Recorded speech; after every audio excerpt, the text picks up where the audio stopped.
का इस प्रेस वार्ता में स्वागत है। कांग्रेस पार्टी के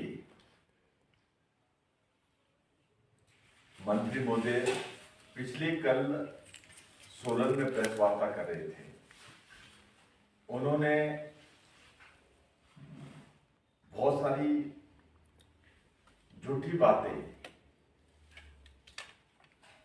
समाज में एक भ्रम फैलाने के लिए जो पिछले कल हमारे माननीय संसद के महोदय के बारे में बताई है, मैं वास्तविकता आप सबके सामने लाना चाहता हूं। वैसे तो माननीय मंत्री महोदय ने जो पिछली प्रेस वार्ता में कहा है, उनको बोलने का ये कोई भी अधिकार नहीं था, क्योंकि जब से 16 महीने में कांग्रेस सरकार बनी है, कांग्रेस सरकार ने एजुकेशन मिनिस्टर ने कल जो कहा, उन्होंने खुद ही हिमाचल प्रदेश में 500 के करीब स्कूल बंद किए। आप सब जानते हैं कि वो स्कूल भी बंद किए जो शांता कुमार जी के टाइम से, आदरणीय श्री प्रेम कुमार धूमल जी के टाइम से और स्वर्गीय श्री वीरभद्र सिंह जी के टाइम से, आदरणीय श्री जयराम ठाकुर जी के टाइम से खुले हुए थे। वो 500 स्कूल बंद किए, दूर दराज के क्षेत्र में थे। अब इनका ये बोलने का ये कह रहे हैं कि हमारे पास स्टाफ नहीं था। स्टाफ पर लगाना सरकार का दायित्व था और स्टाफ लगाया नहीं, स्कूल ही बंद कर दिए। और दूसरे हेल्थ मिनिस्टर भी कह रहे थे, हेल्थ मिनिस्टर ये भूल गए कि उनके हेल्थ डिपार्टमेंट में सैकड़ों इंस्टीट्यूशन बंद हुए, जिसमें प्राइमरी हेल्थ सेंटर है, जिसमें कम्युनिटी हेल्थ सेंटर है, जिसमें सिविल हॉस्पिटल है, जिसमें डिस्पेंसरियां हैं। वो उन्होंने खुद दोनों विभाग में ये सारे इंस्टीट्यूशन बंद हुए हैं, उसके बारे में एक चीज भी बताई उन्होंने। और अपनी सरकार की 16 महीने की एक उपलब्धि गिने हो कि ये हमारे जनता के हित में ये उपलब्धि है। वो कोई बात उन्होंने वो जनता के बीच एक भ्रम फैलाकर, जैसे 22 में 10 झूठी गारंटी लेकर सत्ता में हासिल की उन्होंने, अभी भी वही चाल कांग्रेस खेल रही है। पर हिमाचल प्रदेश की जनता समझ गई है कि झूठ की राजनीति और भ्रम की राजनीति नहीं चलनी है। वास्तविकता हिमाचल प्रदेश की जनता जानती है कि इन्होंने इंस्टीट्यूशन बंद किए हैं, इनके पास ये जनता के बीच नहीं जा पा रहे हैं और अभी तक ये कैंडिडेट तय नहीं कर पा रहे। शाम को तय करते हैं, सुबह के लिए वो कैंडिडेट उनका मुकर जाता है और कहता है कि जी बड़ा मुश्किल है भाई साहब, मोदी जी का मुकाबला करना बड़ा मुश्किल काम है। ये कांग्रेस की आदत क्यों बनी है, ये आप सब जानते हैं। और माननीय संसद के बारे में उन्होंने कुछ बातें कही है कि माननीय संसद साहब ने शिमला संसदीय क्षेत्र में पैसा नहीं दिया। 17 के 17 चुनाव क्षेत्र में उन्होंने पैसा दिया, 17 के 17 विधानसभा में दिया। और वो जो पैसा उन्होंने दिया है 19 करोड़ 30 लाख 45 हजार रुपया शिमला संसदीय क्षेत्र में उन्होंने दिया।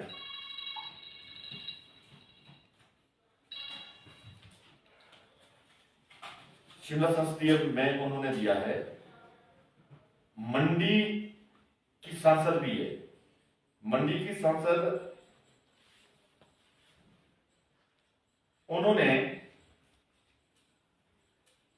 मंडी की संसद ने 68% खर्चा किया, सिर्फ 68% उन्होंने खर्चा किया है। और हमारे संसद महोदय ने 100% जो पैसा आया है वो 100% दिया है।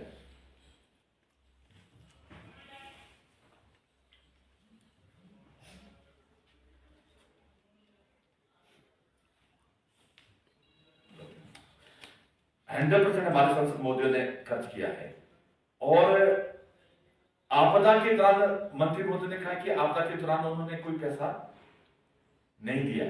हमारे संसद महोदय ने आपदा के बाद 1 करोड़ 74 लाख 90 हजार रुपया दिया है।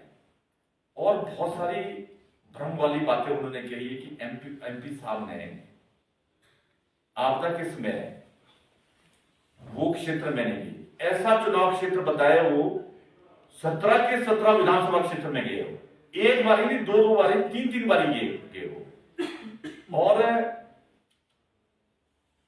शिमला जिला को 7 करोड़ 26 लाख के करीब उन्होंने दिया, सोलन जिला को 5 करोड़ 44 लाख के करीब, सिरमौर को 6 करोड़ 59 लाख के करीब दिया है। और आप सब जानते हैं कि संसद महोदय सिर्फ संसद निधि नहीं है, देश की बड़ी योजनाओं से पैसे प्रदेश के लिए लाते हैं।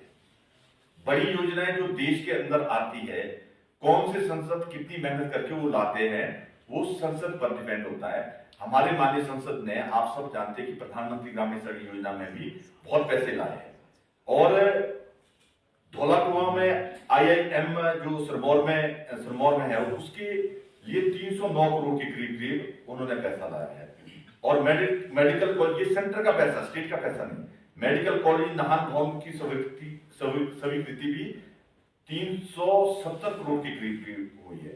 रेणुका बिजली डैम की स्वीकृति भी 6,946 करोड़ की करीब हुई है। ग्रीन जो कॉरिडोर NH बना है, जो पांवटा साहब से शिलाई, जिसमें चौपाल का एरिया भी कवर हुआ है, मेरे चुनाव क्षेत्र में भी 400 करोड़ के करीब खर्च हुआ है, जो हाटकोटी के लिए जा रहा है। और हमारा चुनाव क्षेत्र में बनकर तैयार हो गया है, और बहुत बड़े बड़े ब्रिज उसमें लगे हैं। उसमें भी 1426 करोड़ रुपया खर्च हुआ है। और जो मेडिकल डिवाइस पार्क नालागढ़ में है, 5,000 करोड़ के करीब उसमें भी होना है। चंडीगढ़ बद्दी रेलवे लाइन है, 1540 करोड़ के करीब है। सुन्नी पावर प्रोजेक्ट है 382 मेगावाट का, उसमें भी 2614 करोड़ के करीब होना है। और परमाणु शिमला 4 लेन है, ये तो जब से भारतीय जनता पार्टी की सरकार देश के अंदर बनी है, परमाणु से ऊपर 4 लाइन का कार्य तब से शुरू हुआ है, 15 में शुरू हुआ था। और इसके लिए भी खर्चा 2730 करोड़ की करीब खर्चा हो चुका है इसमें, जिसमें और 1100-1200 करोड़ रुपया और खर्चा इसमें होना है। और चंडीगढ़ बद्दी 4 लाइन भी 452 करोड़ इसमें भी खर्च होना है। आप सब जानते हैं कि हमारा ठेव का बाईपास था, उसमें भी सेंट्रल रोड फंड से 54 करोड़ रुपया उन्होंने लाया है। शिमला स्मार्ट सिटी जहां अंग्रेजों ने छोड़ी थी, आदरणीय श्री नरेंद्र मोदी जी ने एक देश के अंदर नई योजना लाकर शिमला सिटी के लिए भी 703 करोड़ के करीब सेंट्रल गवर्नमेंट से आया, जो टनल दूसरी एक अंग्रेजों ने बनाई थी और 60 साल में कांग्रेस ने राज किया, एक भी टनल नहीं बनाई थी। दूसरी टनल ये हमारी सरकार ने सेंटर से जब पैसा दिया, फिर ही दूसरी टनल शिमला की बनी। और इसमें भी बहुत सारे शिमला में जितने भी स्मार्ट सिटी में कार्य हो रहे हैं, 300 कुछ कार्य हो रहे हैं, वो सब पैसा सेंट्रल गवर्नमेंट से आया है। जल जीवन मिशन में भी हमारे पार्लियामेंट को बहुत पैसा मिला है। ये जो सारी बातें कांग्रेस की मंत्री महोदय और CPS कर रहे हैं, वास्तविकता को छुपाने के लिए कर रहे हैं। जो इन्होंने गारंटियां दी थी, वो तो गारंटी एक भी पूरी नहीं की। आज इलेक्ट्रिसिटी वाले वो पेंशन के लिए तरस रहे हैं, फॉरेस्ट कॉर्पोरेशन वाले जितने भी बोर्ड है और जितने भी कॉर्पोरेशन है, वो सब डिपार्टमेंट आज 22 डिपार्टमेंट पेंशन के लिए घूम रहे हैं। इन्होंने वायदा किया था कि पहली कैबिनेट में हिमाचल के सब एम्प्लॉयजों को, बोर्ड कॉर्पोरेशन जितने भी है, सबको मिलेगी। और महिलाओं के लिए बोली थी 1500 की, वो आज तक फुलफिल नहीं की। और गोबर खरीदने के लिए बोला था, बिजली का इन्होंने बोला था, दूध का इन्होंने बोला था, बिजली के 300 यूनिट जो 125 यूनिट था वो भी बंद कर दिया, पूरी बिल आने लग गए। मतलब जनता को जिस तरह से इन्होंने 2022 में ठगा था, ये सोचते कि 24 में भी इसी तरह ठग कर हम वोटें लेंगे। पर हिमाचल प्रदेश की जनता जानती है कि ठगों की सरकार लंबी देर तक नहीं चलने वाली है। देश में आज तो पूरे विश्व ने मान लिया है कि देश में नरेंद्र मोदी जी की सरकार बन रही है, और प्रदेश में भी आदरणीय श्री हमारी भारतीय जनता पार्टी की सरकार प्रदेश में भी जून के बाद बननी तय है। उसके लिए ये बतलाए हुए है कि कैसे रोका जाए, झूठ से, फेक से कैसे वोटर को गुमराह किया जाए। पर हिमाचल प्रदेश की जनता ने मूड बना दिया है कि चारों की चारों सीटें हमारी भारतीय जनता पार्टी में पिछले मार्जिन से भी ज्यादा, और विधानसभा की 6 की 6 जिसके अभी इलेक्शन हो रहे हैं, पिछले मार्जिन से, जिस मार्जिन से वो 6 विधायक जीते हैं, उससे ज्यादा डबल मार्जिन से अभी वो जीतने हैं।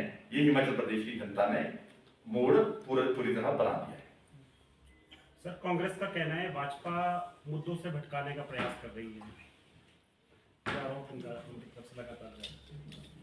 आप सब जानते हैं, मुद्दे जब डेमोक्रेसी सेटअप में आप वोट मांगने जाते हैं तो सरकार ये बोलती है कि मैं ये कार्य किए हैं या ये कार्य करेंगे। करने वाले पर तो हिमाचल प्रदेश की जनता पर कोई विश्वास नहीं कर रही। जो उन्होंने किए हैं वो हिमाचल प्रदेश की जनता जानती है कि आदरणीय श्री जयराम ठाकुर जी ने जो इंस्टीट्यूशन खोले थे वो भी बंद किए, हजारों इंस्टीट्यूशन बंद किए उन्होंने, और जो नौकरी में युवा लगे थे उनको नौकरी से हटाया। हिमाचल प्रदेश की अब हेल्थ जैसे डिपार्टमेंट में जहां 10,000 से ऊपर कोरोना काल में जिन्होंने परिवार वालों ने उस सदस्य को छोड़ दिया था जो कोरोना से पीड़ित था, पर इन कोरोना हेल्थ के डिपार्टमेंट में जो लगे थे इन्होंने उनका इलाज करके जान बचाई, उनको भी बख्शा नहीं है इस सरकार ने। ना इनको विधाता बख्शने वाला, ना इनको जनता बख्शने वाली, और आने वाले जो रिजल्ट होगा वो इनके अगेंस्ट 100% होगा। मुख्यमंत्री हर जनसभा में कह रहे हैं कि जो भी 6 विधायक हैं वो बिकाऊ हैं। सभी विधायक, माननीय विधायकों ने माननीय कोर्ट में मानहानि के मुकदमे किए हैं। इसका रिजल्ट आपने थोड़े टाइम में लगता है, ऐसा नहीं है। जुडिशरी से न्याय मिलता है पर समय लगता है उसके लिए। आप सबके सामने, हिमाचल प्रदेश की जनता के सामने सब कुछ सामने है। एक बात आप बताएं, जिस एसडीएम ऑफिस से उन्होंने ओथ ली और एमएलए बने सर्टिफिकेट लिया, वो सुखू सरकार ने बंद कर दिया। वो कैसे जनता के बीच जाएंगे कि ये विधायक होते आपने ओथ यहां से लिया, उस एसडीएम ऑफिस में ताला है। जहां से लोगों ने इलाज कराने शुरू कर दिए थे वहां हॉस्पिटल में ताले लगे, जहां बच्चे पढ़ने शुरू किए थे कॉलेज स्कूलों में वहां स्कूल बंद कर दिए, जहां PWD division, sub division, electricity division वगैरह खुले थे जहां से विकास शुरू हुए थे वो बंद कर दिए। अब सबसे बड़ी बात थी कि झूठे जो आश्वासन 10 गारंटियां दी थी, लोगों ने इनको गांव में, अभी तक ये गांव में मूवमेंट नहीं कर पा रहे महिलाओं के डर से। ये स्थिति कांग्रेस की बनी है। ये सारे झूठी बातें फैलाना चाहते हैं, और वास्तविकता ये है कि कांग्रेस के जो लोग आए हैं वो बहुत ही मान सम्मान वाले हैं। आप राजनीति से ऊपर एथिक्स भी होता है। जो हिमाचल प्रदेश के इंटरेस्ट के अगेंस्ट केस लड़ रहा है, जो हमारे सनातन धर्म मंदिर के निर्माण के अगेंस्ट केस लड़ रहे हैं, उसको कैसे समर्थन देते हो? सर, रोहित ठाकुर ने दावा किया है कि 900 में से 450 पंचायतें ऐसी है जहां पर सांसद साहब ने एक भी रुपए नहीं दिया है। आप सब, आपके सामने मैं सारा डाटा लाऊं। आप सब जानते हैं हिमाचल, हमारे चुनाव क्षेत्र में 911 पंचायतें, हमारे इसमें जो हमारा संसदीय क्षेत्र है 911 पंचायतें है, और उसमें नगर परिषद भी है, उसमें नगर निगम भी है, उसमें नगर पंचायत भी है। अब इनको सबको जोड़ा जाए तो 1000 से ऊपर ये सब बन गए। इन सब जगह कैसे पॉसिबल है कि पहली बार जो एमपी जीता है और कोरोना काल में पैसा नहीं मिला? आप पूरी बात जनता ये जानती है कि कोरोना काल में पैसा नहीं मिला। इतने पैसे सब जगह पहुंचाने, अब ऐसा तो नहीं है कि जो सड़क बनती है 3-4 लाख रुपया देना पड़ता है, कम्युनिटी सेंटर बनता है 4-5 लाख रुपया देना पड़ता है सबको।